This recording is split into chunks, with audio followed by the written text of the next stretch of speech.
In this video, I'd like to talk about building a doggy potty area in a yard that doesn't have a lawn. Actually, we did have a lawn, but decided we did not want to have one anymore. There is just one complicating factor with this decision. Babaroo does need a bathroom, which used to be the lawn. Our solution? We'll put in fake grass. This is a product that we picked up at a reasonable price at Costco. However, we learned a couple lessons during this project. First one is, buy all your grass at the same time. And the second, install your grass all at the same time. Here's the reason why. We had the grass on the left-hand side sitting outside for about 3 months before we installed the grass on the right-hand side. You can see there's a very big color difference between the two grasses. I don't know if it's because the first grass we laid down faded, or because the second grass we purchased was a different dye lot. But both problems can be fixed by buying them both at the same time and installing them both at the same time. Something you absolutely do not want to do is just to go lay this grass out on the ground, especially if the ground you're laying it on is very hard. If you do this, it won't take long, especially in the summer, before you'll have an overpowering smell of urine. So, let's take a look at how I fix these problems. The first thing you'll want is an easy way to water your fake grass. In my case, I'm going to use an existing sprinkler that used to take care of my lawn. Okay, I'll bite. A person might be wondering, why do you water fake grass? The answer? You're going to be installing this fake grass over a bed of gravel. The dog urine can now go through the grass and be trapped in the gravel. The grass will act as a lid, preventing the smell from coming back up. And periodically watering it will get rid of all the urine that is actually resting on the grass itself. Well, that's it in a nutshell. Let's take a look at the process I followed to make this happen. First thing I do is remove the grass. The easiest way to do this is use what's called a trenching shovel. The shovel is long and narrow and can easily slip underneath the grass to pull it up. A digging bar also comes in handy for cutting the grass into smaller, manageable sizes. Let's take a look at what this process looks like.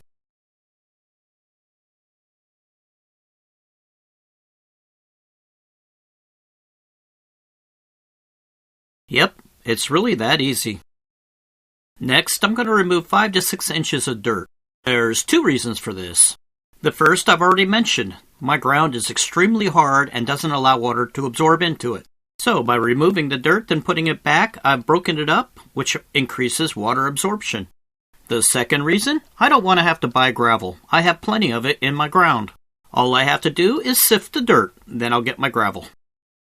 Here's a really easy way to remove 5 to 6 inches of dirt with a minimal amount of effort. This neat little device is called a Mantis rototiller. Let this little machine do all the work of breaking up the hard ground, and all you have to do is shovel the dirt out of the way. Oh yeah, here's another lesson we need to learn. While digging, watch for utilities. I actually got lucky here. Turns out this is an abandoned sprinkler line. One thing that will make your digging a lot more complicated is if you have a lot of roots. The rototiller is not going to help you with those. Okay, all the dirt is removed. It's in a convenient storage area, which is my front driveway. Now, let's sift this dirt. I built this nifty little sifting jig with 1/4-inch wire mesh. While working the sifter, the wood legs hold most of the weight of the material inside. A little bit of shaking, the dirt falls through, leaving the gravel up top. For our doggy potty area, we only want pea gravel, so we're going to remove the big rocks. We'll keep those for another project we have going. This process is called manual labor. The remaining pea gravel is still pretty dirty. Not only dirt, but roots and pine cones and other stuff. Easiest way to fix all these problems is simply wash the gravel. When you start moving the gravel around underneath the water, most of the impurities will float to the surface. Now, all you have to do is scoop it up and throw it out.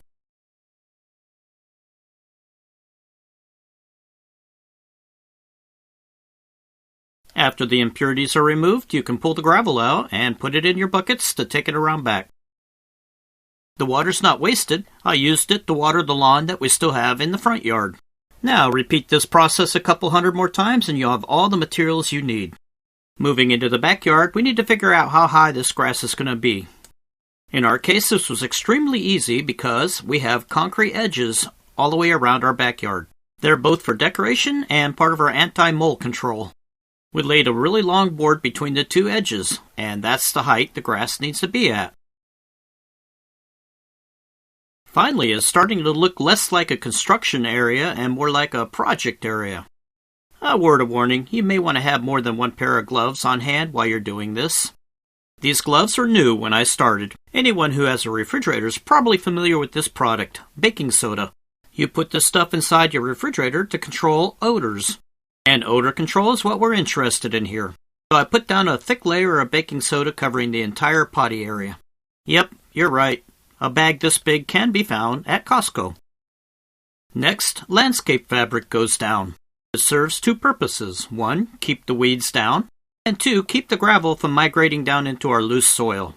Speaking of gravel migration, in addition to going down, the gravel can migrate left and right. So they sell this particular type of plastic weave to prevent that from happening. We only have one dog, so I figured 2 inches of gravel should be more than enough. This product is sold in different thicknesses, so for example, if I had 2 dogs, I'd probably go with 3 inches of gravel, because you're dealing with more urine. Additionally, the deeper down the urine goes in gravel is the less chance that the smell is going to make it back to the surface. You can now gently pour the gravel into location and then pack it in with a sledgehammer.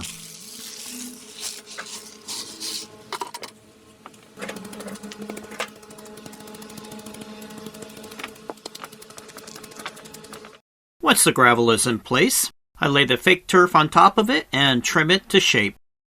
My particular installation required 2 different pieces of turf. As I mentioned earlier, I bought them at different times and I left one out for a couple months before the other. This has been in place for about 6 months now. My dog absolutely loves it. And luckily, the 2 grasses are starting to fade to get closer to each other's colors. For maintenance, I just periodically water it with the sprinkler, or the garden hose if I happen to have it available. This rinses the residual urine off the grass and into the gravel. And all the yard debris like pine cones and leaves and stuff are easily removed with a leaf blower. Oh, did I forget to mention you don't have to weed this grass? Well, that's about it. Thanks for watching.